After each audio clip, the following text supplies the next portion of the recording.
black and white, red masks, color. We've got it all today, guys. We have a jam-packed Ninja Turtles appreciation episode, I'm calling it. Our good friend Christian, TMNTTALK, has given us another core breakdown in Ninja Turtle, not only nostalgia, but also present day. We are going to cover a ton of short stories and the big 30th and 40th anniversary comics. And dude, I can't wait to hear your feedback as we break some of these down, starting with Turtle Soup. Now, before we get started, where did this Turtle Soup idea come from for comics? Well, the Turtle Soup story, so the Turtle Soup comics, they started in the 80s. That was a one-shot comic, the first one by Mirage Studios. And it's pretty much just a collection of short stories. And I think they, how they did with Mirage, they like brought in other creators, like, okay, you want to do your own story, but you don't want to do a full comic, like do shorter stories, like just a few pages, and then we're going to collect it in one book. And I think that's where it came from. And so, yeah, I always like this shorter stories, like just a quick adventure. Let's go. I'm there for it. And yeah, today we have a lot of these short stories. Oh, I'm excited for this though. And it was just so cool because back then, nobody really cared as much. And what I mean by that is we see Adidas logos. We had a really kick-ass, we showed in a Discord, Metallica Ninja Turtle. There was Nike mentioned in here. They just, they were much more easygoing. Nowadays, it's an obvious parody, but they just don't put the right words in. So it was fun going through these. And then we jump all the way to present day 30th and 40th anniversaries. But dude, we've got this first one here with Turtle Soup. There's a lot of funky stuff in here. They've got one that we're not going to be as mad of, what we talked about earlier that's in this book, but we'll get to that later on. Yeah, man. So yeah, let's start with the first collection of short stories, which is Turtle Soup, Volume 1, Number 1 from 87, way back then. So yeah, let's give it just a bunch of short stories, starting off with a story that we already talked about, called Turtle Dreams. That's also collected in the Ultimate Collection number 6. So this is a story where very dark, very gritty. It's after a battle. Mikey is hurt badly, and Splinter helps him, heals him, and the turtles go to sleep. Each turtle then is plagued with nightmares, fighting monsters in his nightmares, and Mikey is his worst. He sees a monster like ripping his heart out and eating it. I told you, dark stuff. And Splinter, through meditation, connects with his sons to calm their minds so the turtles can sleep and heal now. And so, yeah, that's pretty much it. Just a short, very, very dark, gritty story for a starter. Next one is the opposite. It's a very short, just a gag comic, gotta say, called Pesticide, where in this story, the turtles, they get attacked by giant cockroaches, and Leonardo draws his sword and fights them with the words, "I knew New York had a roach problem, but geez." And yeah, that's it. It's a 2-page short story just for fun. Next one. Yeah, you can't escape the rabbit. Turtle Soup and Rabbit Stew. It's probably, as far as I know, the very first instance of a crossover with Usagi Yojimbo. And in this short story, Leo is suffering some side effects from the time travel adventures with Renette and suddenly falls through time and space into feudal Japan world of Usagi, where he gets attacked by some Ronin, and nearby Usagi gets attacked by the Neko Ninja. And both parties fight, and in the end, Leo and Usagi run into each other, and they both think that the other one is an enemy. But before they can fight, Leo disappears again and reappears in April's apartment and talks about a samurai rabbit, and nobody believes him. So yeah, that was the first run-in of Leo and Usagi. And another short story that was also that we already talked about in Ultimate Collection number 6 is called The Howl. Where Raphael is patrolling the city when he comes across a big dog, which turns out to be more of a werewolf. And after a short fight, a mysterious man enters and takes the werewolf with him, thanking Raphael for finding it. And Raph has no idea what's going on. So, yeah, that was just a fun little short story. And so, yeah, now we're halfway through the first Turtle Soup story. Oh, Stories. Man. How did just little things again? Now, two things that stand out to me: that turtle soup rabbit stew. I love the name. Sometimes there's just great comic names, like TV show names that just they catch you, and that just reminded me of the old Looney Tunes. You know, the Mel Blanc just rabbit stew. Even though Mm. with it, just that spot. Of course, we talked about the Howl, which was probably one of your favorites, being in the horror line. Raphael. Now, we talked about this too. Hey, you want to misspell Raphael instead of Raphael? We're all for it as long as you don't call him Ralph. It's okay. So we talked about that earlier. Hey, And hey, like we talked about in private, Raphael is a mistake. It's okay. But yes. Ralph, you do that do it on purpose. So no. Yes, exactly. And how did you like the Usagi like ducks in there with the Thai quack? I think it was like the duck dude that was in there with Usagi. um, I guess you're talking about the next short story where the turtles run into this animal characters that I never heard about yes. before and Beating never right heard into it. about again. Yes, walking Yeah, right into that's that one. yeah. So this is the a short story called Showdown, where the turtles run into the Weremines, a group of superhero animals. Once again, another comic superhero group that I've never heard about before. And yeah, the turtles run into them and they start a fight, but then they decide to have a race, and the race ends in a tie. So one of the Weremines takes out a mysterious jewel that will solve the problem. And with the magic of the jewel, both groups forget about ever meeting each other and they go their separate ways. And that's pretty much it. It's probably one of the weirder ones, but okay. Um, Next story is pretty interesting. It's called Apparition, where Donatello is approached by a young man who asks for his help because his wife and children are kept hostage by a street gang. So Donnie gathers the other turtles and they take on the gang. And with the women and children safe, Don tells them that her husband asked for his help. But the woman tells him that it couldn't be because the gang already killed him. So it was a ghost. Da da da. Yeah, that's a pretty X-Files style story. Liked it. Uh, but getting back into the crazier stuff, a story called You're in the Army Now, where Don and Leo want to go on a vacation, but they take the wrong bus and arrive at the army camp. And now the two turtles are the new recruits and they go through training. And when the two turtles are on guard duty, some terrorists break into the camp to steal weapons. And with a tank and ninja skills, they take out the bad guys. And in the end, April can straighten out the mix up, and the turtles are discharged from the army. So, yeah, it's probably not canon, but pretty funny. And the last story from the very first Turtle Soup is, yeah, pretty much just called Teenage Mutant Ninja Turtles.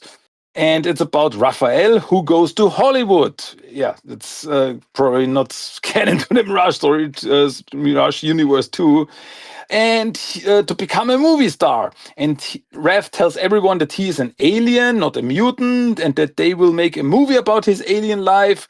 But it turns out that two alien races are already in Hollywood and they start fighting each other. Raphael caught in the middle of all this craziness, and the evil aliens get defeated, and Raph is brought back to New York by the good aliens, so everything's fine again. Oh my Yeah, and goodness. that's pretty much turtle soup in a in a half shell because yeah, it's just pretty much like, okay, you want to tell a turtle story, go have fun. And yeah, I guess they had fun with these stories. Oh, they sure did, man. The two things that stand out in that last one, those turtles were really tall, weren't they? I think that's the tallest I've seen them since the Michael Bay era. Just the way they were drawn in that Yeah, TMNT one, they were gigantic. yeah, yeah. Michael Bay might have got this his hands on this story and thought like, oh yeah, these are the turtles I want to talk about.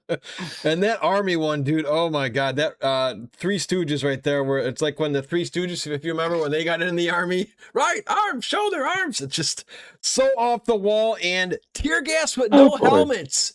Ouch. Mm, God, yeah, that my eyes sounds were, hurtful. yeah, my eyes were bugging and watering when I was just reading that, just seeing the artwork in.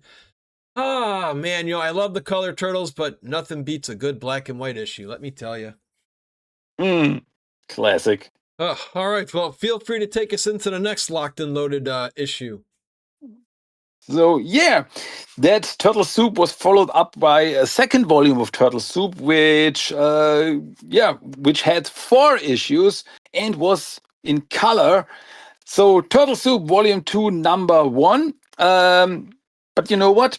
I want to go through all 4 issues because there is each issue starts with the parody turtles, the green Yes. gray sponge suit sushi turtles. And once again, just goofy gag comics. Don't take them seriously.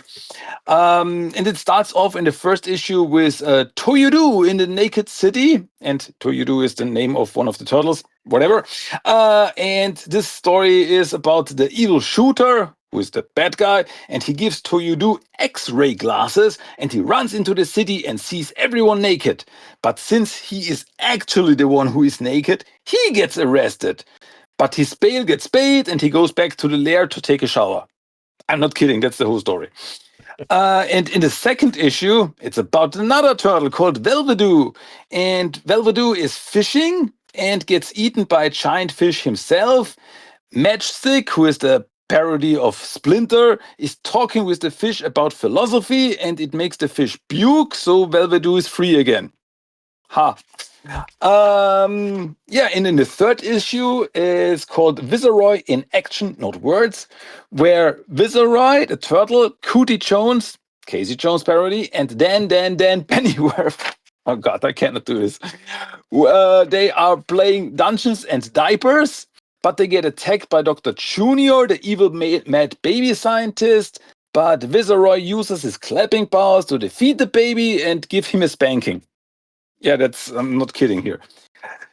And the final issue has the story Perrier in the Old Switcheroo, where April O'Neil, finds the corpse of Jacques Legrac and gets arrested for murder. And she calls Perrier for help. And he finds out that Jacques is alive, and it was a trick to lure Perrier out since he's such a big fan. But Perrier gets Jacques arrested, and April is freed. So yeah, that worked out too. And these were the 4 parody turtle stories. And once again, just goofy gag comics. Don't think too hard about it. This is one of the days where I'm sure you're like, Mike, I appreciate you not having us on camera because I would not be able to say this with a straight face if people were looking at me. So these were just so off the wall. The colors were all over the place, but again, that was the era that we were in, dude. It was just an era full of parodies. But coming up next, we've got another one that's Attack, and it's to be continued in a whole bunch of them. There's dinosaurs. It's pre-Jurassic Park. Oh, yeah. So, this Teenage Mutant Ninja Turtles Attack is a 4-part story, also over the course of all 4 Turtle Soup issues. And this story starts off in a different dimension where a scientist named Henry is working on a time travel gauntlet. And his blind date, Betty, arrives and is intrigued by this. She presses a button on the gauntlet, and the duo suddenly gets zapped to Massachusetts, where the turtles are hanging out. But as they try to return home, suddenly dinosaurs appear. So the turtles have to fight the dinosaurs, and Henry is able to use his time travel gauntlet and zaps the dinos back to their time. As he once again tries to return to his time and space, some robots from the future appear. So, turtles fight robots. Yeah, it's a lot of fighting. And after the robots are destroyed, Henry and Donatello try to figure out the gauntlet, but Betty once again presses some buttons, and suddenly 3 samurai appear. And so the turtles have to fight the samurai. And after a short fight, Henry sends them back. So Donatello now takes over. He figures out the gauntlet, sends Henry and Betty back to their time, and the turtles finally can go for dinner.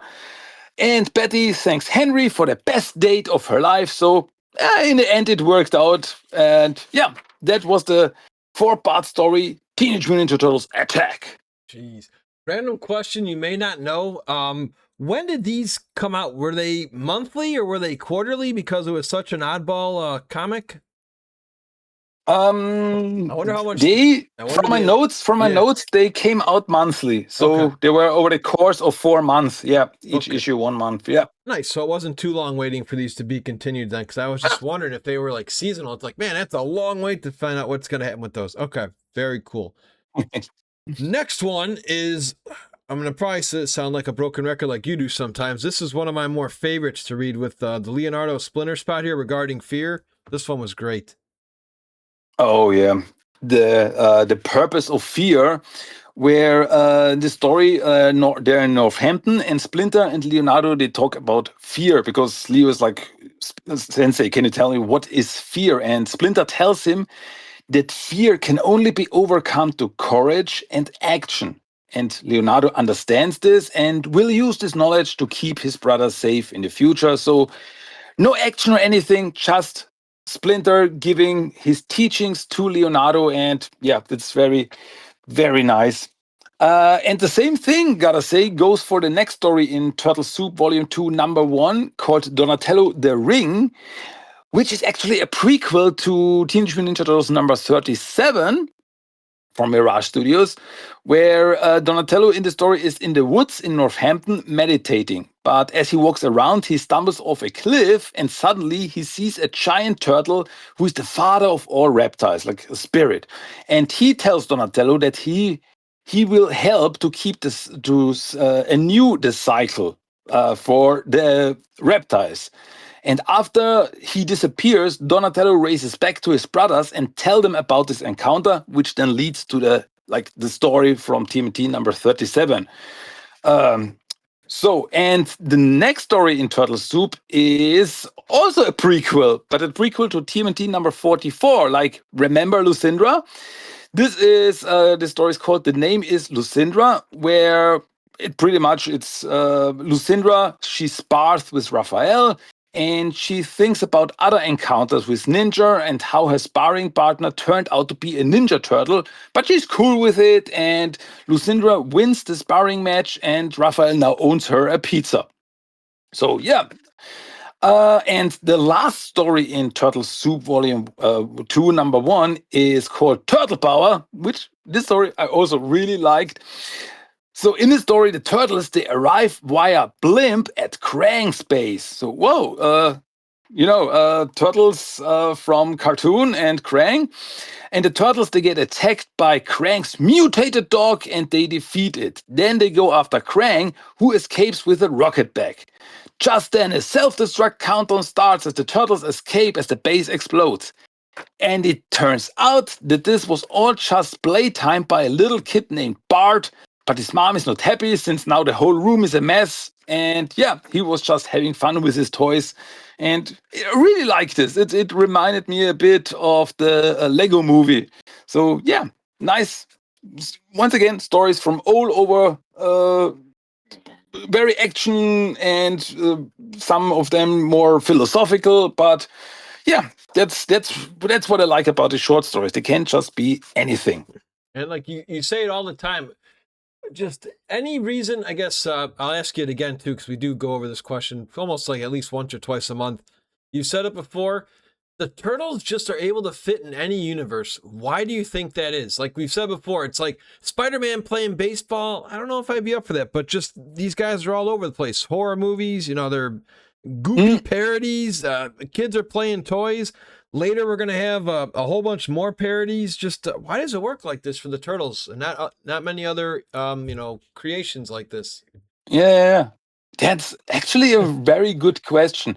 I think the thing is that from the start, okay, if you think about the very first issue, that was Ninja Action, Turtles versus Foot Clan versus Shredder, and that was the very first issue.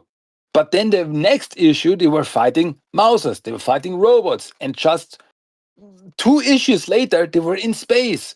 So from the start, the turtles were thrown all over the genres. They don't like, okay, we're gonna just tell ninja stories. It's just gonna be like, street level stories like Daredevil.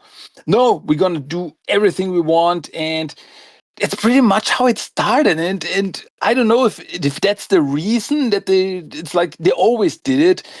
I'm not sure about it, but it just the turtles, they are so they are so out there themselves. I mean, they're mutant ninja turtles, teenagers, and so it's like they somehow fit into everything because they really over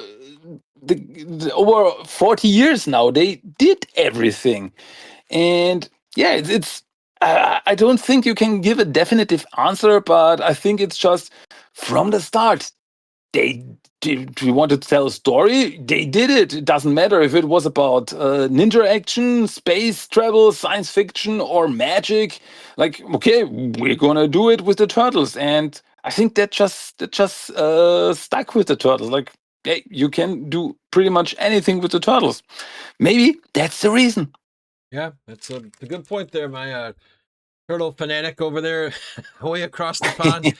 Phenomenal artwork as well in that one too. I had Toy Story vibes reading that one. Just and it was cool seeing them just drawn like the toys too. Like they got it so in depth, just like those Yeah. little dudes that we grew up with. Coming up next, we've got more soup and just I gotta love the parodies here. When you see, it was almost like in the movie when they say you go over to the Eastman warehouse at Lairdman Island. They got that little parody in the next one here, and one of the issues you're gonna cover. Oh yeah. So Turtle Soup Volume 2, Number 2 has some more stories for us. Starting off with a spooky zombie story with Mid-Afternoon of the Living Dead, where a meteor lands in a cemetery, and inside the meteor are alien worms, and then they eat on the dead, and the next morning zombies are running around. And the turtles, they are fishing nearby and they run into the zombies. So the turtles hack and slash and kill the zombies and use the alien worms as bait for fishing later on. So yeah, turtles versus zombie. That's pretty much it. And I love it. So, but then we go to the next Turtles parody with Tales of Alternate Turtles on the Moon.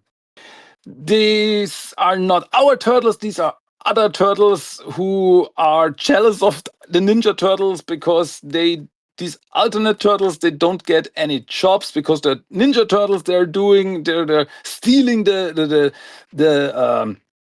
yeah the pretty much all the jobs to get all the good stuff. But these alternate turtles they are getting kidnapped by an evil space pirate and his crew to go for a treasure hunt on the moon. But other pirates are already there and they fight the turtles and the pirates. The turtles run away and find the treasure, which is a chest full of potato chips, the greatest treasure in the world. Understandable. As the evil pirates attack them, they use the chips to clog his warp drive and the rocket explodes. Then the turtles fly back to Earth and crash in a forest with the pirates' crew, who all of them are beautiful ladies. So it's a win for these turtles. So good for them. Good for them. And the final story in number 2 of Turtle Soup is Raphael Snapper, where Raph is hanging out at April's apartment and he gets bitten by her newest pet, a snapping turtle. Then Raph passes out from too much pizza and soda, and when he awakens, he is confronted by a mutated snapping turtle. Not Tokka, but very similar. And that turtle wants to rip Raph apart. After a battle, Raph reawakens in April's apartment, which is trashed. And April is furious as the little snapping turtle, a mutant no more, is just chuckling in his glass bowl. And was it all just a dream, or was there really a mutant turtle? We will never know, but yeah, that's Turtle Soup Volume 2, Number 2.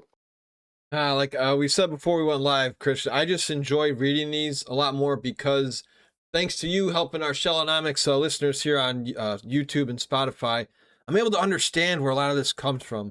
Especially, how cool is it reading April? You know what April called that thing? Pepperoni. Where else have we heard that? So it's just cool hearing the names coming back. You know what I mean? I like that stuff. Yeah, Good stuff. Uh, absolutely. what we got next here? Next, we've got some more comical stuff with our buddy Renette, among others. Oh, yeah. So, getting into Turtle Soup Volume 2, Number 3. The first story is, yeah, it's cool, but it's kind of funny. Called Bearing the Burden, where it start off with where we see each turtle getting ready for an upcoming challenge, and they think about all the horrible fights they had to endure over the time. And as it turns out, the challenge that they are now facing is Splinter, who is waiting for the turtles with a syringe to give them their shot against shell fungus. So the turtles are afraid of, yeah, getting a shot. So yeah, now we know that. And then once again, just a little fun gag comic short called Sweat, Sweat, Sweet Renette, where we go back to the dinosaur time when the turtles and Renette were, yeah, trapped in dinosaur time. And we see Renette, who is struggling to climb up a cliff. And as she finally reaches the top, the turtles, they're already waiting for her there. And then Leo asks if they should have told her about the shortcut. So just funny. And the next story is called The Ring of Death, where Casey runs into some gangsters stealing stuff from a truck. And he beats the gangsters up, but then a big sumo wrestler takes out Casey. The turtles hear the struggle nearby and follow a trail to an apartment where Casey is held and about to be executed. The turtles jump in, fight the sumo wrestler, and save Casey from the boss of the gang called Ring of Death. The turtles disappear again, and Casey is left to call the police so that they lock up the bad guys. And yeah, cool to see Casey here. And the last story in number 3 of Turtle Soup is called Crack in a Hard Heart, where we're back in Northampton and Mikey finds Raph in the woods and he sees that Raphael, the hardest of the turtles, has been crying. And Mikey finds out as they start talking that Raph thought about the fact that one day Splinter will be dead and there's nothing anyone can do about it. Mikey tells Raphael that this is true, but that they should cherish the time they have now and make the best of it. So together they walk back to the farmhouse.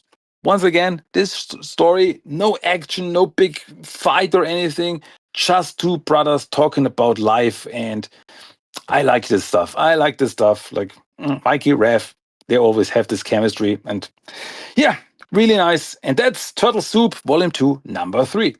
Isn't it nice when they throw you in for a curve? It's like we're sitting here laughing our butts off with Renette jokes and these other parodies and other turtles, and then they come in you with the heartwarmer right there at the end. Yeah, that's what I meant with this short story. Is like, hey, you want to do a short story?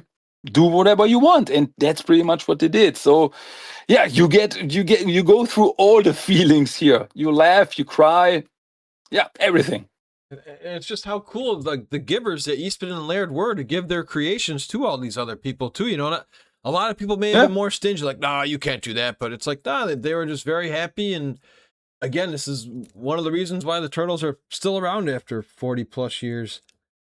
Next, absolutely. what do we got next here? Another one of my favorites. We got the one that you taught me about here. It's always nice when you know you're the students trying to get to the teacher here, because we have a Chet reference in the next one, and I'm like, Chet is back. Yes, I know what that means. So it's always cool just finding these little Easter eggs in these comics. Oh yeah, once again, that's really such a cool story called in Turtle Soup, Volume 2, Number 4, called 15 Years Later, where we see a young sewer worker who is stumbling over a glass bowl. And this in the sewers is the glass bowl that his 4 baby turtles were in 15 years ago. And he could never forget about them and he never found out what happened to them. Suddenly he runs into the Ninja Turtles, and after a moment of recognition, like, hey, it's you, yeah, it's you, the turtles disappear again. The man turns out to be Chet, and he's happy that these turtles are fine and alive. So whoa, just like the little boy sees his turtles again. That was cool. Which is also cool is the next story, which is just called Teenage Mutant Ninja Turtle, where Mikey falls asleep while reading some comic books, and he suddenly awakens in the world of the Last Viking Heroes, which is another comic story, another comic book. And the Vikings ask Mikey for help with a troll. So Mikey goes to fight the troll and he's able to defeat it. Then he awakens back in the lair and wonders if it was all just a dream. Loved it. Another very short story is called Failed Instant, where Turtle, probably Leonardo, is on a rooftop and a ninja attacks him from behind. But Leo strikes him with his katana, but he misses and the ninja escapes, leaving only behind his hood that the turtle grabs from him.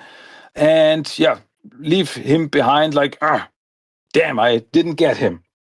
So yeah, and the final story here is called Thoughts on Paper, where it is about Donatello, who is experimenting with art and through snippets and drawings, and how through this art he thinks about the life and Splinter and everything they went through in the last 16 years.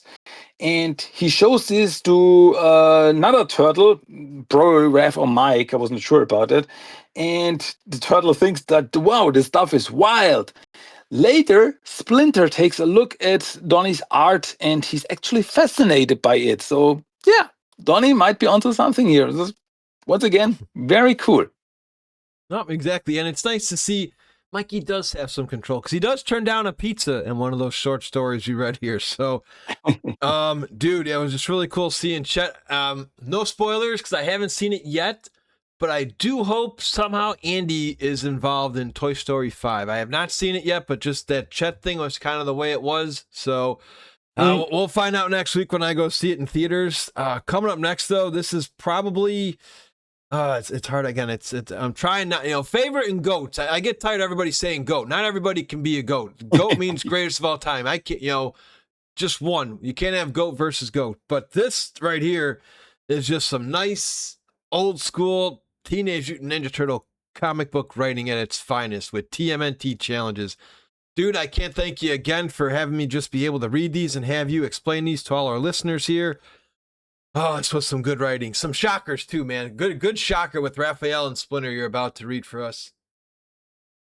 Oh yeah, so TMNT Challenges was also like this book by Mirage Studios, and it's like it has they have like chapters in it where each chapter is like focusing on one character, and yeah, I just love this character moments here. And yeah, it starts off with Origin, where we see the turtles there on the Northampton farm, and Leo remembers the turtles' origin about like how they got there, like Hamato Yoshi, the Foot Clan, the Mutagen living in the sewers, the Mausers attack, Shredder, and their escape to Northampton, and how they landed here. So it's like an intro, which gets us to the Splinter story, where the turtles are sparring, and Raph has enough. He doesn't want to spar anymore, so Splinter confronts him. But Raphael doesn't, just like, nah, I don't want to train anymore. So a sparring match between Raph and Splinter starts, and Splinter wins. He's still the Ninja Master. And it turns out that this was actually a trick by the turtles to see if Splinter still has it, and yes, he does. So then the Raphael chapter, we're back in New York, and Raph is fighting some foot on a New York rooftop. He retreats into an alley and runs into an old blind lady who invites him into her home as she mistakes him for the son of a neighbor. Raphael helps her with some chores, and after some tea together, he agrees to visit her again sometime. So once again, this is like the moments that I really like, and it also inspired a short, B plot in the 2003 show, if you remember that, Oh, from yes. Raph and the old lady. So That's yeah, right. nice. Then the Michelangelo chapter, where Mikey runs into some hunters at the state park, and Mikey stops them from shooting a deer and a mountain lion, and then he drops them off at the nearest ranger station. So yeah, that's pretty much it. Just Mikey doing good stuff. Leonardo, that's a good one. Leo is training and meditating in the barn of the farmhouse, and yeah, he's always the serious one, and he trains harder than anyone else. But then Raph bursts into the barn and asks who was the Joker who signed him up for the Barry Manilow fan club, and Leo is the one who bursts out laughing, and so, not always a serious one. He can also just have fun. Donatello's story and Donatello finds himself in some weird universe, fighting robots and defeating them all to get to the castle. But then a massive robot appears and defeats Donatello. And it turns out that this was a video game that Don himself designed, and even he cannot beat it. So, yeah, every turtle gets his little spotlight here, and that was, yeah, I'm a big fan of this challenges book. Oh yeah, they got the Hall of Famers in there writing this too. I believe I saw Lawson's name somewhere in there, among others. So anytime you see that Mm. dude, you know he's right there with Eastman and Laird. He knows what he's doing. So man, we still have so much more to cover. Before we get into this, can you explain how this came to be? I think of the movie Lean Green and on the screen, that catchphrase, but now we've got Mm. green in the comic book scene here with black, white, and green. So how did these come to be? Yeah, these were four comic books done by IDW Comics, and I think it's pretty much like with the Mirage short stories. Like some artists, some comic book artists, they like came up and said, "Hey, we would like to do some turtle short stories," but they don't want to be like, "Okay, we have to take care of the canon. We don't want to destroy the storyline or anything." So I think it feels like IDW was like, okay, then we're gonna do a book that's out of canon. It's like, do whatever you want. You can tell any turtle story that you want. Just have fun. That's cool. And I get the feeling this is pretty much what they went with. So once again, gotta say, we have some really cool, some really bangers of stories, and it's just like, okay, these are their own universe. They don't. Once again, like with the Mirage comics, not all of them are like canon to the Mirage universe. They're just like, okay, we want to do a turtle story, mm, but we just want to like to use the turtles in our playground. We just want to do this, and I get the feeling it's pretty much the same here with the black, white, and green. And but I guess the only rule that they had was you can only use the colors black, white, and green. And well, that's pretty much what they did. And it's very interesting concept here. Okay, because yeah, we're gonna have some good feedback from me in a couple. I do like April's look in a couple of these because it revolves around the old '87 show that we'll have you break down. So these kind of bounce around all the turtle verses here. So just sit back, Mhm. enjoy, and let Christian give you a sneak peek of what all these comics entail. Alrighty, so let's get into Teenage Mutant Ninja Turtles Black, White, and Green #1. So each book has four short stories. We're starting here with the story called Green Screen, where it starts with Donatello working on his computer while the other turtles go out on patrol. But suddenly the turtles go missing, and Donnie realizes that he is needed out there and not just in front of the computer. He finds the turtles and they are fighting Leatherhead in a warehouse.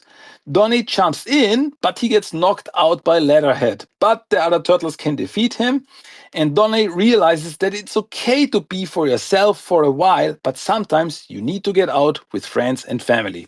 Yeah.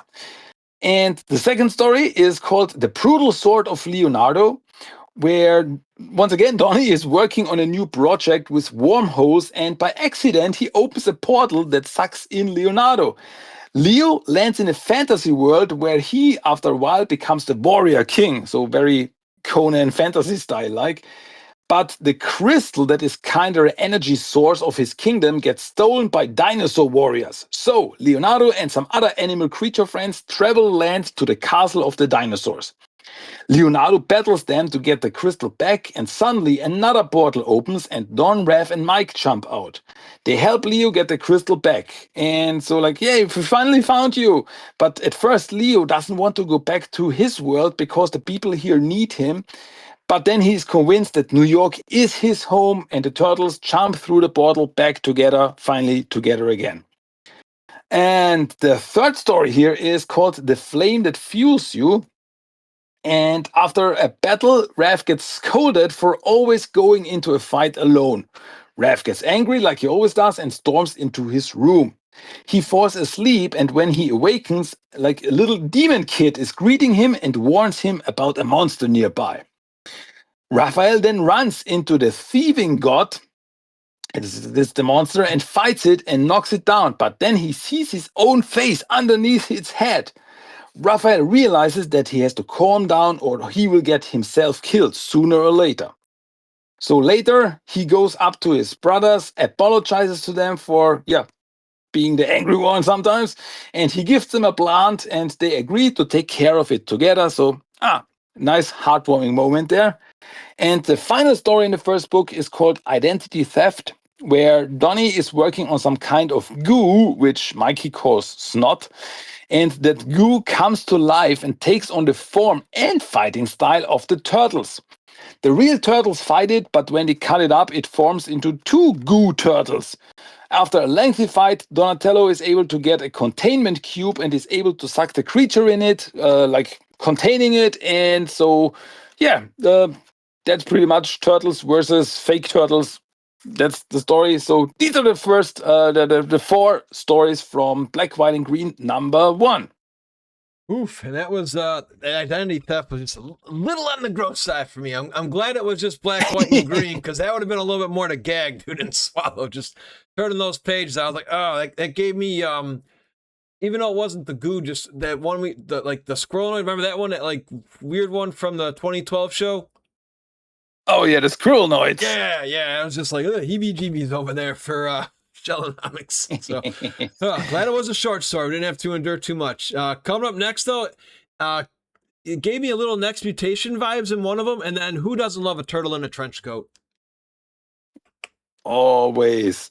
Yeah, TMNT, Black, White, and Green #2. First story is called Body Count, where we go back to Casey, who is investigating some robberies of snakes from pet stores. And he finds the bad guy's hideout and attacks the punks. But there are too many, and Casey gets beaten up. But then Michelangelo appears to help Casey, and together they beat up the punks. But the leader of them has a vat of mutagen and falls into it with a snake. He comes out as a snake mutant, but then he gets attacked by the mutated snake itself, which looks very much like Scaletail. So the gang boss is finished, and Casey and Mike decide to go for pizza after bringing the stolen snakes back. Nice.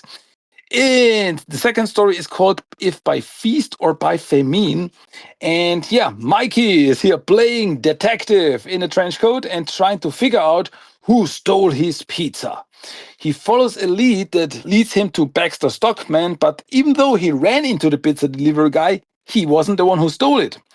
After interrogating the other turtles, it turns out that actually Splinter took the pizza when it arrived in the lair because he thought it was a birthday present for him. Well, the surprised turtles congratulate Splinter on his birthday, which they obviously forgot about. So that worked out fine. Then the next story is called The Green Dogu, where the turtles, April and Splinter, find out about some shady businessmen buying buildings and businesses across town. And they find out that the crooks are using an artifact, the Green Dogu, which can hypnotize everyone to do their biddings. As the turtles get their hands on the Green Dogu, Shredder, Bebop, Rocksteady, and some foot ninjas appear, and Shredder wants it. A big fight starts, and April is the one who gets her hands on the artifact and uses it to hypnotize Shredder and his goons so that they dance to the nearest police station. I love that. Then, the final story in the second issue is called Deadly Delivery, where Pizza Face, and pretty much a Pizza Face from the 2012 show, is attacking people in New York who order pizza delivery and turns them into pizza zombies. The turtles try to fight him, but his powers are too strong. So the turtles figure out the plan, and April tells New York on TV that everyone shall order pizza from their favorite place. So many people order pizza and through his powers, Pizza Face becomes bigger and more powerful. But he gets too bloated and explodes, raining pizza all over the town. And that was the second issue of TMNT Black, White, and Green. And once again, these stories are all over the place, crazy, funny, cool, and just interesting. How'd you like seeing April in this? Because again, for me, is I really enjoyed the artwork of her in the green one, the third part here. Just remind me of the old cartoon. I Yeah. wish that April would have stayed in the comics, where it was a great drawing. Yeah, the whole story reminds me very much of the classic cartoon.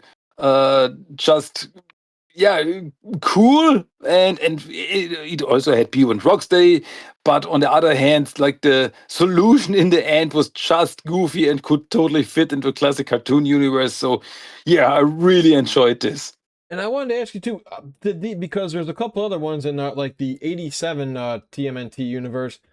Did these come out before or after Saturday Morning Adventures? I wonder if this inspired that comic series. Mm, Saturday Morning Adventure must have been around already when these issues Okay. came out, because I Hmm. know that Black, White, and Green that came out in 2024, and Saturday Morning Adventures must have started earlier. I don't know if it was 2022 or 23, but at least definitely earlier. Okay, yeah, because it was just nice seeing a couple little flashbacks there. We still got some more black, white, and green to go through, my dude, with some bleeding, I believe, in one of these called. I was like, whoa, got blood involved in this one now. That's something we just don't hear in the turtle Oh, verse. yeah, but there's no red in there, just black, white, and green. With issue number 3, and yeah, the first story is called "The Beast That Bleeds Green," where the turtles follow the trail of a mutant creature that actually bleeds mutagen, which could cause a mutant outbreak. It turns out that the creature was created by Stockman and Shredder, and the turtles follow it to a room full of cages with animals inside Stockman labs. And the creature was actually created to lure the turtles here, and then it uses a device that it's implanted on itself to explode into mutagen. The turtles are able to escape the explosion, but now are confronted by a small army of mutant creatures. And yeah, that's the cliffhanger ending there. Um, but we got another story called Sin Sewer, which is pretty much Sin City, but with the turtles, where a woman named Esmeralda asks Raphael for help. Her sister is kept prisoner by her parents, and Raphael should free her. Raph agrees, and he enters the building and beats up the guards. But it turns out that Esmeralda only used Raph as she doesn't have a sister. She only wanted to break into the vault of the building and steal all the jewels. Esmeralda even offers Raph to come with her. The crew escapes, but before they can escape the town by plane, Rev brings his brothers with him to stop the thieves, which they do. Then another funny story with Miami Vacation, where the turtles are on vacation in Florida, and Mikey hears about a delicacy called chicharron, and he wants to eat it. So while looking for it, he runs into a mutant crocodile called Senor Croc, who robs a place. No idea where he comes from, but he was cool. Mikey fights him and helps the people, and they thank him. Croc thinks that people are mean, but they are nice to Mikey. So Mikey tells him, hey, if you're nice to people, they are nice to you. So Mike and Croc, they become friends, and they go to the beach for pizza and chicharron. So yeah, that's classic Mikey, just making friends here. And the final story of issue number 3 is called Green Means Go, where April is driving in her van with the turtles, and suddenly they see on the street another truck which is full of stolen money. It turns out that this truck is driven by Baxter Stockman, and in the back of it he has Mousers. So the turtles, by racing across town, fight the Mousers and stop Baxter's truck to give the stolen money back. And yeah, just a cool action piece. And yeah, that's issue number 3 of Teenage Mutant Ninja Turtles: Black, White, and Green. Uh, Fun, but save the best for last. We've got one in this issue that it starts out almost like the toy commercials from the '90s, where they did like the sewer sports, and you got that fake turtle with like the news. I know it's number 2, but just that's the best one of the bunch. I'm After we do this, I'm curious to hear your favorite black and white green short. But for this, it's that number 2 in this one, dude. It was just so good to read for Oh, nostalgia. I know what you mean. But let's start with the first story, which is called Legends, where Splinter is reading the Turtle Tots, yeah, when they were just little, a good night story about four kappas. And in the story, evil wind weasels attack the forest where these kappas live in, and the four kappas protect the inhabitants of the forest, and the weasels run off. And while all of this is told, I thought it was very interesting storytelling device. We see the teenage turtles doing the same thing in the present time, like protecting people from evil. And the story then ends with the question, why are they doing this? And the answer to this is because not all creatures have shells. So if you have a shell, you gotta protect the other ones. I love this. So we get to the story that you just talked about, called Shredder Gets Caught on Things. And this is probably the funniest one of them all. And yeah, it's Turtle News tonight. We see a turtle giving the news. We see news stories of Shredder getting caught on things. And that's pretty much it. We see Mirage Shredder's armor gets caught on a sheet on a line while fighting the turtles. 1990 movie Shredder falling into the garbage truck. We see 87 Shredder get eaten by a dinosaur that he sent after the turtles. We see 2003 Mega Shredder from Same as It Never Was getting destroyed with the drill. And yeah, just the turtles commenting on all the stupid stuff that happens to Shredder. And then it ends, that ends tonight's installment of Shredder Gets Caught on Things. Loved it. So, getting back to more serious stuff with the story, does this android dream of electric sheep? And in the story, it seems to be a kind of future where Donatello has turned himself into a cyborg and he's now smarter and faster than his brothers. So he thinks about the future as the other turtles leave him alone in the lair. And with his current body, he will outlive his brothers. And what is he without his brothers? But then the other turtles come back to him and tell him that they are not complete without him, and that he should not worry, and that he should not worry too much about what could be. And once again, just think about the present time. And the final story here is called The Book of Splinter, where there's a new super robot called Footbrain. And Footbrain reads from the Book of Splinter to find out more about the turtles and their weaknesses, as he has April and Splinter captured.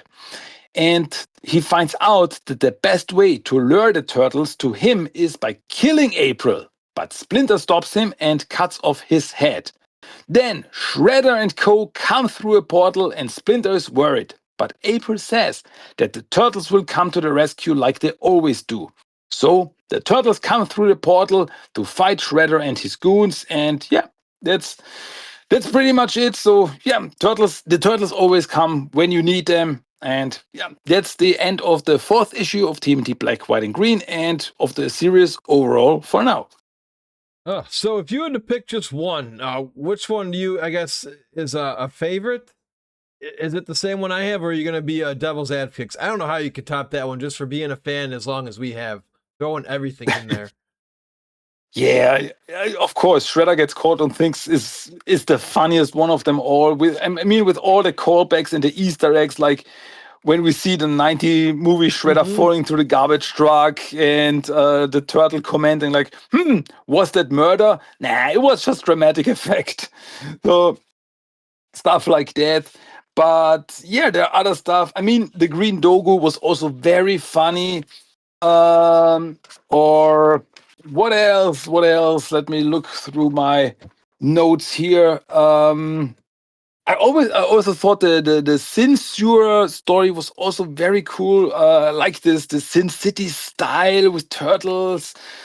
And yeah, but also from the first issue, the story Green Screen and the Flame That Fuels You, because it's like this character portrayal of Donatello and Raphael, like what makes them tick, just a little look inside their heads. This is the stuff that I really like to give like, yeah, these characters just a little spotlight here. This I really like. So yeah, there's some really good stuff in there, which I really liked. So yeah, will there be more of these?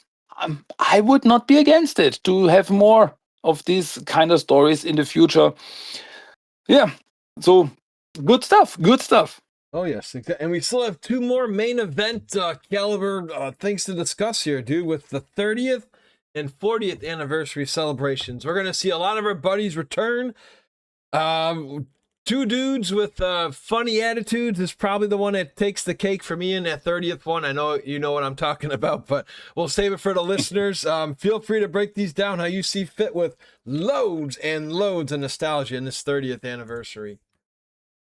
Oh boy, now it's time to jump through all the universes, starting with TMT 30th Anniversary Special, which came out in 2014, the 30th anniversary of the Turtles by IDW Comics.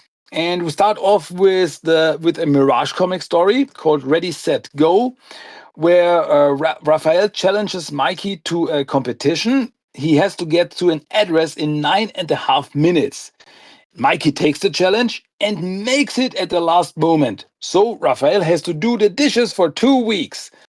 But then Raphael challenges Leo and Don to 9 minutes, double or nothing. So yeah, just some brotherly fun. And yeah, then we get a TMNT adventure story, Archie comic style, called Paper or Plastic, where the turtles find a spaceship and in a shop nearby find the ones it belongs to. None other than Bebop and Rocksteady. They came back from the Eden world and yeah, they're completely naked, by the way. But the duo don't want to have any trouble. They just came back to Earth to grab some snacks. But then Raphael and Ninjara arrive and they fight the two, but Leo agrees to a peaceful solution. Like they don't want to fight. He pays Bebop and Rocksteady groceries with Splinter's cheese money. And the two, Bebop and Rocksteady, fly off again with the spaceship back to their Eden world home to live in peace. Very cool. Then we have an Image comic story called Rest in Pieces, where after a snowboarding accident, Michelangelo finally gets his cast removed from his broken leg, and the turtles go for a training run in the sewers, where they run into a cyborg assassin who attacks the turtles. And it is actually the same one that blasted off Raph's face in the very first issue of the Image comics, and the living metal rebuilt his body. After a fight, Donatello, in his cyborg body, absorbs the living metal into his own body, leaving behind just a head, which is attached to a cyborg, to a raccoon, because the cyborg needs some kind of organic material in there. So, yeah, pretty creepy stuff. The cyborg raccoon runs off into the sewers with the turtles on its trail, and yeah, that ends that story. Then we go back to more Mirage stories with a Night of the Ninja Girl, where on a rooftop the turtles they get attacked by a female ninja, and this ninja is able to fight off the turtles and is faring really well. And it turns out that the ninja is actually Shadow, back from college, and she kept practicing and became a really good ninja herself. And well, the turtles welcome her back home and congratulate her on her skills. So, yeah, it's like a story from later Mirage comics. So, and then we finished this issue with a lot to learn from IDW Comics, which actually was included in the IDW Collection Volume 1 that we talked about, which came after the first 4 issues, where after being finally reunited with his family, Raphael doesn't feel as good as ninja as his brothers, and he goes out on patrol with Casey and realizes that he should be happy to have a family that loves him, because that's something that Casey does not have. And Raph goes back home, and Splinter greets him and tells him that even though he still has much to learn, they can also learn from him. And yeah, welcome back to your family. So yeah, this I gotta say, these anniversary specials, I would really like to have more of this, like short stories from all these universes that we know, and yeah, I'm a big fan of this. Oh, just a couple, just so many good laughs. I mean, just the heart, the jokes with Bebop and Rocksteady, the crazy, the Peter Laird series that got canceled comes back, and I just like how What's really great too is just we didn't mention here, but if you actually get this 30th anniversary, they get you so hyped before you turn the page, don't they? With those previews, like, hey, this guy returns. We have a lost story in Archie. You know what I mean? With that little like prequel Yeah, page. Oh, I loved it. yeah. Absolutely. This, yeah, as I said, I'm a big fan of this. Like, it's just like a trip down memory lane with a new story from an old universe. It's like, I just, when I'm reading these stories, I feel like, ah, can't we get a continuation of this universe, like with the Archie stuff? Like, can't we somehow get more of this? Not just short stories. I need more. I want more. Like, it just works. Yep, no, I agree all the way. It was nice just again strolling down memory lane, but that was the 30th anniversary.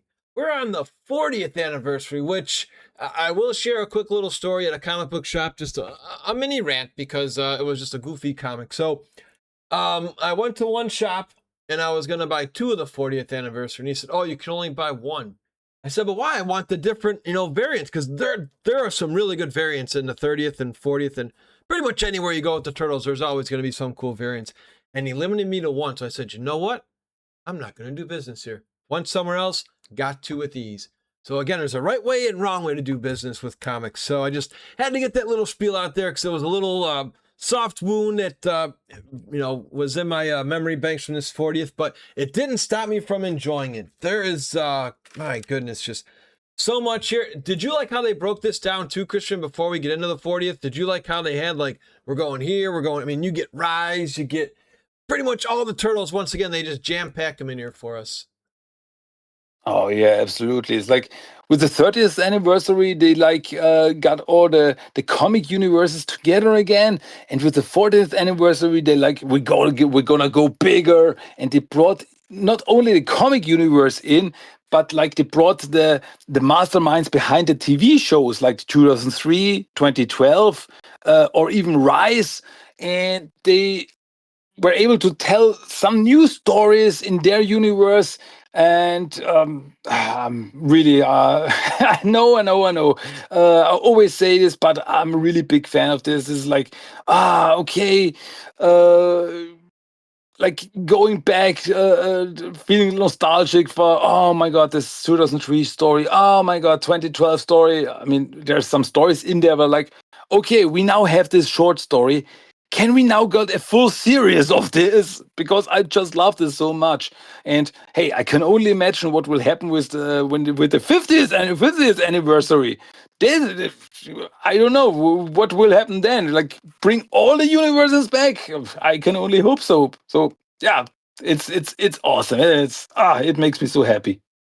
Did such a good job here. So feel free to break down this last. I hope. I mean, it's turtles. So again, you can sacrifice sleep for us. I appreciate you going a little late today again. Feel free to wrap up number 40 for us, my dude.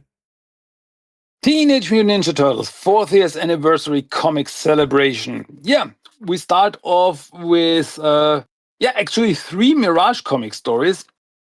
The first one is, just called Mirage One Story, where we see pin-ups of each turtle, like on a rooftop, in the sewers, etc., accompanied by a poem by Edgar Allan Poe. So it's a little more philosophical here.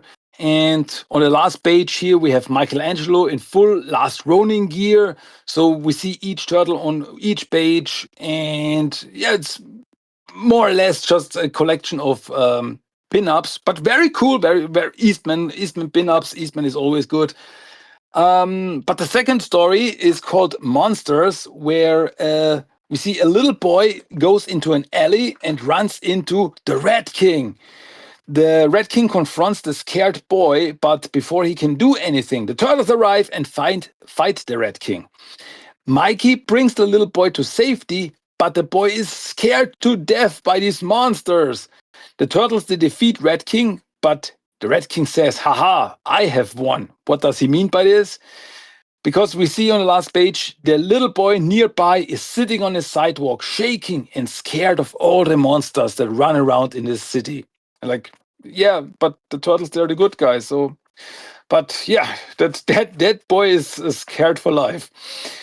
And the final Mirage stories is called Gang Wars, which brings us back to the unfinished Gang Wars storyline from the Tales of the TMNT books, where we see the reporter Lauren Stanton from the storyline sitting in a restaurant thinking about stuff that she has been through, how she followed leads about criminal activities with Shredder and Hunter Mason, aka Han, and how she one day got involved with his criminal activities and also the good guys, the Turtles. How she knows everything that's going on behind the scenes, but she also knows that the good guys are still out there and will help if they are needed. So yeah, it's once again, if you remember the gang war storyline that never got finished in Tales, it's like nice that they got a little back there, but to be honest, I would have just loved to see more, like do some books from this storyline and finish the storyline after all these years. So yeah, we know there are some storylines out there that probably will never get a finish, but yeah, it's just nice to go back for, even if it's just for a little moment here. Yeah, exactly. Always nice to see memory lane. Did you have a favorite in the 40th anniversary that stood out for you? I thought it was great seeing the 2003 show again. Oh yeah, absolutely. That one, the TMNT Adventures one that's coming up next, that was also like one of these stories where I was like, okay, now you're teasing us. Why can't we get more of this? And also the rise of the TMNT story, that one really surprised me. And yeah, also the 2012 story that we're gonna talk about so next. Is like once again, you're just starting a storyline where I want to see more of this. Like, okay, this is just like a little prequel to a much bigger story, and I want to see the story one way or another. So yeah, if the plan was to like tease me and like hey, we could tell the story, and it totally worked, because I would like be shut up, take my money here, do these stories for me. So yeah, this really, this book overall is really a gift for the fans of all the TMNT universes, and yeah, it really shows the heart and the love in the stories. Like, yeah, you just know what you're doing here. I agree all the way, my dude. Any other final thoughts about all this craziness that we've covered today, dude? A full hour, and I don't even want to count how many we covered today. Yeah, and I mean, hey, we're not finished Yep, yet. exactly. We have some stories, some more stories that are very cool. Um, so yeah, how should I put it? And if you ask me, like, I really like the short stories, like they're in between. I mean, I love the big storylines, of course, but short stories in between. Um, anytime. This short story collections, I'm a big fan of that. This anytime. So yeah, more comic adventures. The next one is called Downtime from the Urban Legends, aka the Image Comics, where the turtles in the sewers, they're talking about what's going on currently. Like Splinter is a bat, Donatello is a cyborg, and he's still trying to figure out everything that's going on. Like pretty much at the start of the Image Comics. But right now, there are no enemies to fight, so they can relax for a bit. And Donatello shows off some of his cyborg skills, like turning himself into a boat. And yeah, that really happened. But he still didn't figure out his new body completely, so he loses consciousness and has to go to sleep. So Mikey then says that he has to go to babysit Shadow, and Raphael goes to train with the foot, and Leonardo is left behind, but he's like, he guesses that he should just go look for Splinter. So yeah, everyone has something to do. Then we go to the TMNT adventure story that I mentioned earlier, called The Man Behind the Mask, where Raphael and April talk on a rooftop, and Raph talks about Ninjara and how she is gone now. So this takes place after the TMNT adventures. And suddenly they hear a woman scream nearby, and it turns out that someone stole her purse. So Rev and April follow the thief, but the thief actually gets knocked out by a muscular hockey mask wearing man who introduces himself as Casey Jones. And yeah, that's his introduction to TMNT Adventures because he never appeared in the TMNT Adventures universe until now. And Casey then goes to fight more crime as Rev and April are left behind. And well, April seems to be very interested in the man.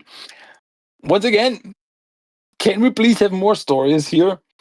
And then we have a short story called What About Tomorrow from the Saturday Morning Adventures, 87 cartoon.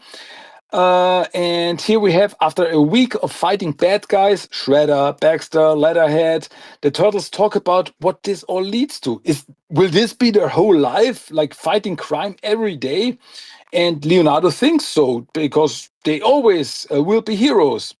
And Donatello thinks that in the future he will also do great scientific things to help humankind. Mikey wants to do that too, but he also wants to own his own pizza place. And Raphael pretty much just wants to play video games. Splinter interrupts as the turtles start arguing and tells them that it's no use because you never know what the future will bring. But Mikey knows how to make the best of today by getting pizza. And yeah, classic cartoon ending here. So yeah, cool stories.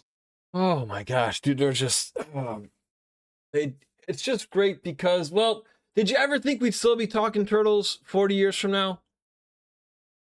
When you Oh were a man, kid, I mean, just when you look back, just I mean, just how it's lived on and how it keeps breathing new life.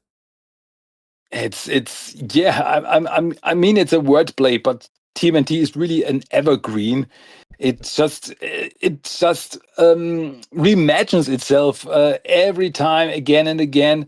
But I also remember a time like it's at the year 2000 around, because there was nothing new. The Image comics have ended, the cartoon has ended. There was nothing there. And back then, I really thought Turtles was over. That's it. I mean, I was still a fan because I had the stuff. I had the classic cartoon. I had Next Mutation. I had the comics that came out. And I thought, like, okay, I guess that's it. But then it started anew with new comics, with the 2003 show. So it always reinvents itself over and over again. And hey, I hope it will be the same for next, I don't know, 30 years, or I don't know, until I am no more. Um, so yeah, that's uh, somehow. How did we say earlier? Somehow Turtles always works, and I guess it will do that also in the future. Who knows what the future will bring? But I will be there for it. All right, well, I'm going to probably ask you a question that nobody's asked you before. So let's fast forward a little bit, even though, we're like the Easter episode in the old cartoon where the turtles are older. So we've got the 50th anniversary of Ninja Turtles. What would you like to see in there if you were able to jump into a nice little time machine? And what would you want? Me, I'd want an ending to Laird stuff. I'd want to just find a way to just throw it in there. I mean, I don't know how you could do it, I guess, in like 10 pages, but just some closure. Like, what kind of closure would you like, or what other stories would you want to see in the 50th anniversary? Oh man. Huh. That's really a good question. I I would really, it has to be really big. They really Yeah. have to do something very big. Of course, if they would like, hey, how should I put it? We bugged Peter Laird enough, and now he comes back to finish Volume 4. Yes. That would really be a dream come true. Or if, like, hey, we brought other creators back from Mirage or Archie or whatever, and they're gonna do like a mini series. It doesn't even have to be an ongoing series, like a mini series from their universes. I would be so there for it.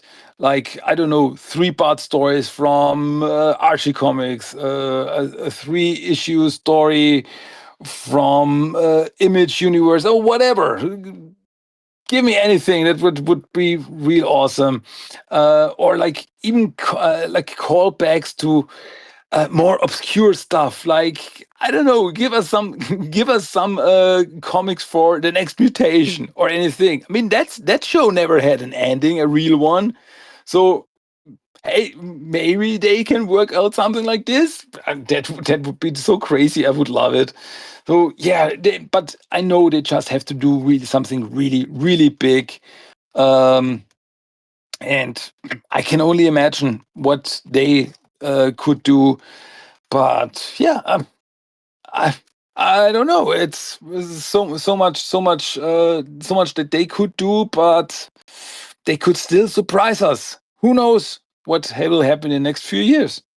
Yeah, I'm trying to think what I would like to do if I was in charge of getting this marketed. So we've seen all the the comebacks in the in the 30th and 40th. For the 50th, I think it'd be cool if they just did each decade like a 5-parter 50th, like 80s and one, 90s, and each decade gets its own like huge shout out. Whether they want to do closure or a new story. Mm, Oh man, but that's gonna be another episode for another day, and hopefully we're both still going strong by then for 50 years of Turtles. yeah. It's far away, but it's not far away when you get to our age in our 40s here. So, um, Oh yeah. dude, I got final thoughts on this crazy Ninja Turtles appreciation comic episode. We've had it all. We've had black and white, red masks, color masks, just cartoon universes in here, cameos, silliness, violence, heartfelt stories. Any final thoughts on this episode today? It's been a great one. Um, yeah, but shouldn't we also talk about like the 2003 story, the 2012 story, the Rise Yes, story, and yes, one out of IDW story? yes, So yes, yeah, we have a little bit, we want to complete this. We want yes. everything, you We'll know? and we'll all be caught up then too, I believe, right? With just about everything because you've been digging so freaking deep, man. It's like going into someone's attic and you continue to find like a random tote somewhere or a dresser that's like buried with cobwebs, and you're like, what is this Ninja Turtles thing doing back here? Yeah, I mean, I think we can go one more episode with some obscure TMNT stuff, with Oh, some I can't obscure wait. TMNT comics. I have some stories in on the back burner. So yeah, one more episode we could do. Sweet, sweet, sweet. Well, like you say, let's keep pushing through.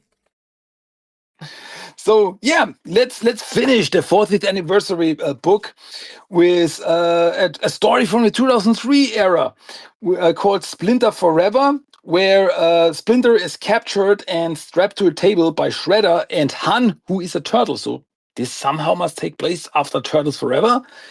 As Splinter thinks about his life, how a normal rat mutated, became a ninja master, the turtles crash through a window and fight Shredder, Han, and the Foot Ninjas. They free Splinter and together take on Shredder.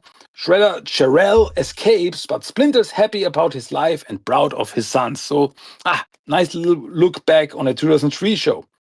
So then, that's a very cool one from a 2012 show, a story called Krang Among Us, where the turtles are following a reading on the mutagen scanner, even though the Krang are gone. They run into a street gang, which is called the Rubber Leg Crew, and Mikey and Ice Cream Kitty defeat them in a dance off. That was funny. But then the gang is absorbed into some kind of slime, and the slime takes on a humanoid form. And the creature says that it was once Krang Prime, but when he was defeated, his remains mutated and fed on creatures living in the river, so creating a new life form calling itself Krang Primordius. The turtles are able to fight it off, and Krang Primordius retreats. But the turtles have to find it before it spreads and the mutation outbreak starts. So a new adventure begins. And this is the story that was like, can I get more of this? This is just a start. So then, a rise of the TMNT story, where we see in the near future, after a battle with Armagon, who is here the herald of the Triceratons, the turtles return home. They think about Splinter, who passed some time ago, and Leonardo regrets that he wasn't there back then because his portal powers went haywire and he was lost for a month. Mikey offers to open a time portal, like we saw in the movie, to send Leonardo back in time to give him the opportunity to say goodbye. Leo arrives in different time periods until he lands at the right time, where is a battle with Repo Mantis, and future Leo stops past Leo from using his portal powers because that's when the accident happened. So Leonardo is here when Splinter dies and he can say goodbye. And in the last moment, Splinter says that the turtles have another brother and a sister, and then he dies. So now future Leo can go back to his time, and gotta say, this is really one of my favorite stories because there are so many Easter eggs and so many callbacks, and there's once again, it's like, okay, can I get more of this story too?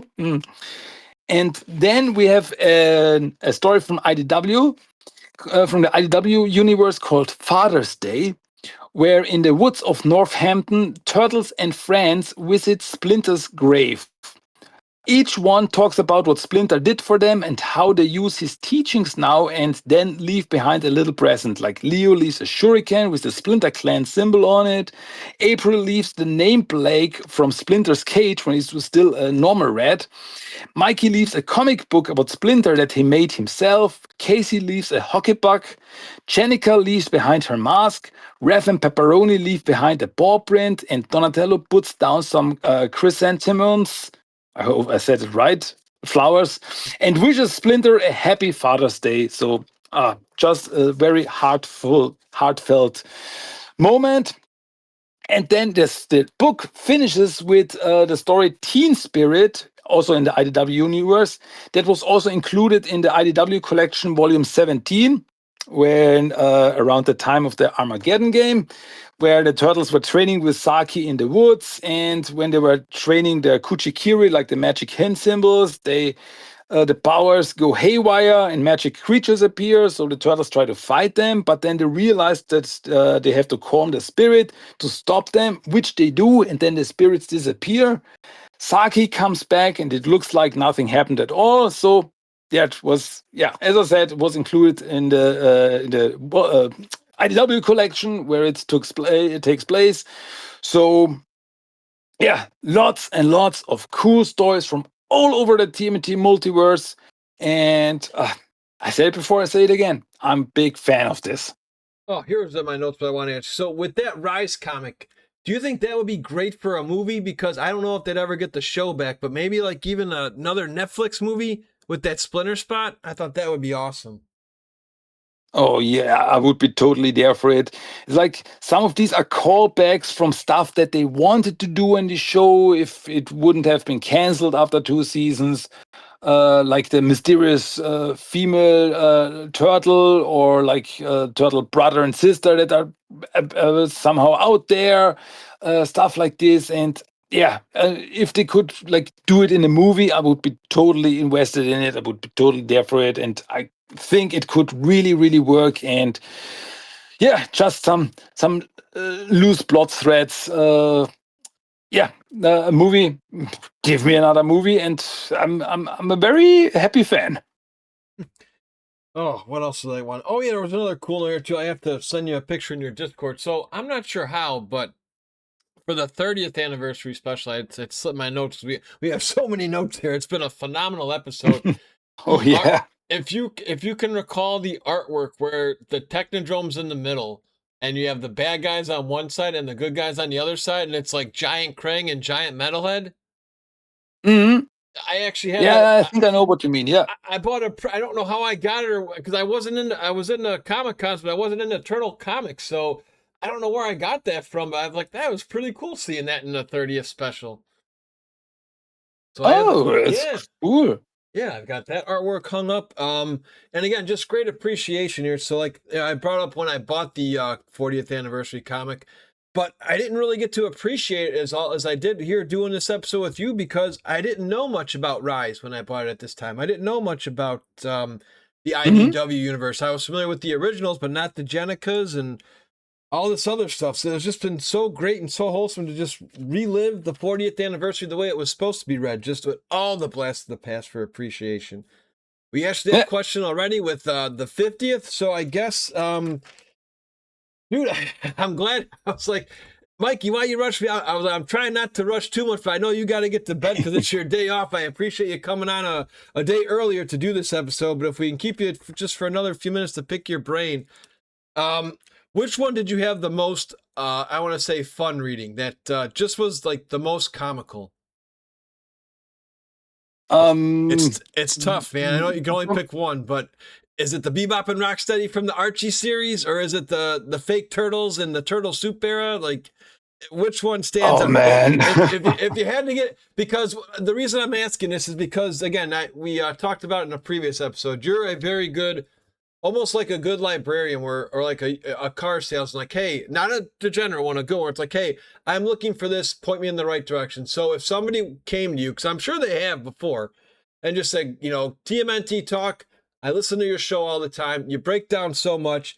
Give me the most bizarre comic, short, whatever, that has to involve Ninja Turtles. It doesn't have to be from this episode because we've covered so many, but I just wanted, if someone just said, what's the most obscure, ridiculous one you've ever read? Oh boy. I think because I just have it in front of me, like the Turtle Soup comics, that would be a good start for that because these stories, they're like all over the place. There are some stories that really make you think, and some stories that really make you go, "What did I just read?" So you have pretty much everything, and yeah, these are just so wide. If you want to go for the craziest, for the wildest, for um, another to go into the what the heck is going on stories. I just remember the spaced out three-parter from Mirage Comics. You remember like this goofy Looney Tunes style story where Red and some aliens were having an adventure. You could go there and like after this, you probably like put down the comment like, what did I just check out? What did I just live through? Was that real? So, if you want to really go into the wildest and craziest, this could be it. And if you want to also go wild and crazy, but on the other side of the spectrum, I would say like the Soul Swinter story. If you remember, like this with this very animalistic turtles, this really dark and philosophical storyline from this alternative turtles. You could also go there, and yeah, because these are so different from the turtles that we know and love. So, yeah, if we want to go into the wildest and craziest, that could be it. Oh my God, dude. Sounds good. For me, I still the Bebop Rocksteady Archie where they're just naked and they're like, oh, we actually get to tell Splinter that these guys changed. That was a good one. And then for the heartfelt, that fear one I thought was really good. They just, that's why it's just so cool just being a Ninja Turtles fan because you get everything in life that is good. You get to laugh, you get to cry, you get angry, you get feel good, you get motivated. I mean, they're not missing any emotion here. They cover it all, which is very Yeah. challenging to do. So as we bring this one in for a landing, guys, we're getting closer to our 150th episode here on Shellonomics, but we know you guys want more. Our good friend has hit a magical number 555 just a couple days ago. So Christian, if people want more more comic talk, toy talk, movie talk, pretty much anything TMET talk, which is why hence the name, where can they find more? You got that right. If you want any turtle talk from me, you can check out my podcast, Teenage Mutant Ninja Turtles The Talk, that you can find on pretty much every, or hopefully on every podcast app and website, or just go to my website, tmnttalk.com, where you find all the newest episodes in English and in German, and also all the the social media stuff and all the information that you need. Yeah, TMNTTALK.com. Check out there, and yeah, I hope you enjoy it. Oh, absolutely. I do pretty much. And you get 2 episodes a week. I want one day I'll have to learn your language so I can appreciate both sides of the coin. But for now, at least I get to see all the cool Instagram posts leading up to it in your stories. So that's going to do it, my dude. Hopefully you have a great week, and we'll be in touch next week for sure. You got me excited again. Just, I thought we were done. It's always nice when you find something more. Like, that happens since I do a lot of retro gaming on Twitch, where it's like, I didn't know this game existed. And you're saying we got a lot more Ninja Turtles that we can find in regards to short stories and miscellaneous. So bring it on, I say. Bring it on for next week, dude. Oh, I will. Look forward to it. Awesome. All right, my dude, as always, until next time. Cowabunga.